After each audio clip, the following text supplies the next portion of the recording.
La Bible, lecture du livre des Actes des Apôtres, chapitre 12.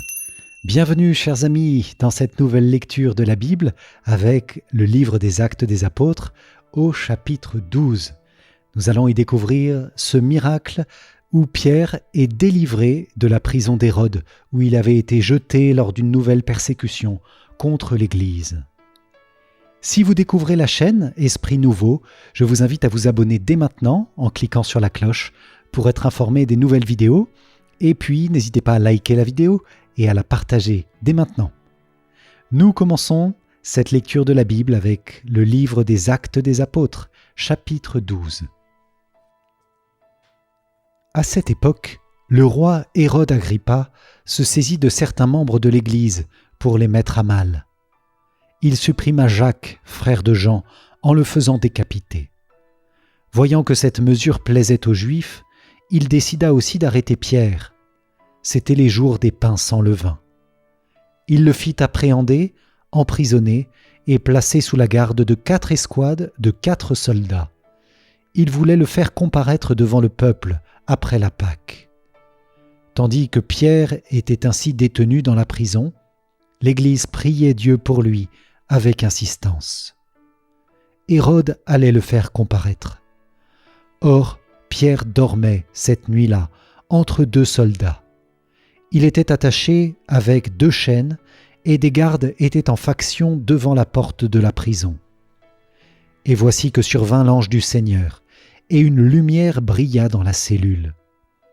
Il réveilla Pierre en le frappant au côté et dit « Lève-toi vite !» Les chaînes lui tombèrent des mains.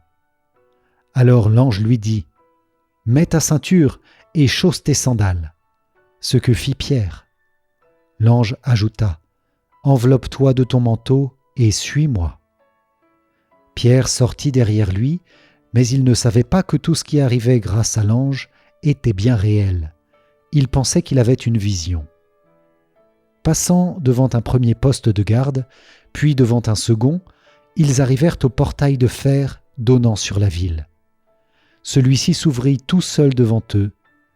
Une fois dehors, ils s'engagèrent dans une rue, et aussitôt l'ange le quitta.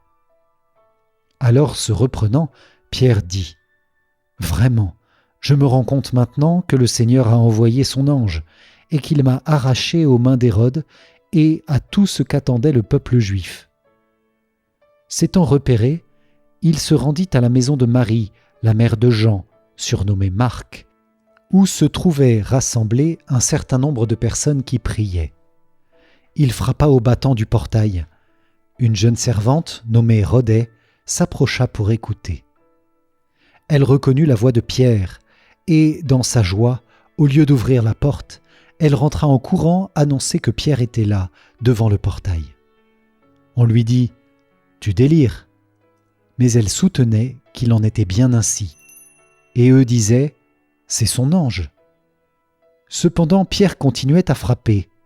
Ayant ouvert, ils le virent et furent dans la stupéfaction. D'un geste de la main, il leur demanda le silence et leur raconta comment le Seigneur l'avait fait sortir de la prison. Il leur dit alors « Annoncez-le à Jacques et aux autres frères. » Puis il sortit et s'en alla vers un autre lieu. Au lever du jour, il y eut une belle agitation chez les soldats. Qu'était donc devenu Pierre ? Hérode le fit rechercher sans réussir à le trouver. Ayant fait comparaître les gardes, il donna l'ordre de les emmener au supplice. Puis, de Judée, il descendit à Césarée, où il séjourna. Hérode était en conflit aigu avec les habitants de Tyr et de Sidon. S'étant mis d'accord, ceux-ci vinrent se présenter devant lui. Après avoir gagné à leur cause Blastos, le chambellan du roi, ils sollicitaient une solution pacifique, car leur contrée dépendait du domaine royal pour son approvisionnement. Au jour fixé, Hérode, ayant revêtu les habits royaux et siégeant à la tribune, se mit à les haranguer. Le peuple l'acclamait à grands cris. « C'est la voix d'un Dieu et non d'un homme !» Mais soudain, l'ange du Seigneur le frappa, parce qu'il n'avait pas rendu gloire à Dieu. Rongé par les vers, il expira. La parole de Dieu était féconde et se multipliait. Barnabé et Saul, une fois leur service accompli en faveur de Jérusalem, s'en retournèrent à Antioche en prenant avec eux Jean, surnommé Marc. Acclamons la parole de Dieu. Louange à toi, Seigneur Jésus. Un grand merci, chers amis, d'avoir suivi cette vidéo et cette lecture de la Bible du livre des Actes des Apôtres, chapitre 12, avec cette délivrance miraculeuse de Pierre de la main d'Hérode. Si vous n'êtes pas encore abonné à la chaîne et que vous nous avez rejoints pendant la vidéo, je vous invite à le faire dès maintenant en cliquant sur le bouton juste en dessous de la vidéo. Si vous avez apprécié, likez et transférez-la à vos amis. Je vous invite aussi à télécharger ma formation offerte. C'est un livre numérique qui va vous aider à avoir une vision d'ensemble du dessein de Dieu dans la Bible en prenant les 10 textes principaux de la Bible avec une courte explication. Vous trouverez le lien pour le télécharger dans la description. Je vous dis à demain pour le prochain chapitre. D'ici là, que Dieu vous garde dans sa paix et dans sa joie, dans sa parole profondément enracinée. Amen. Ciao, ciao.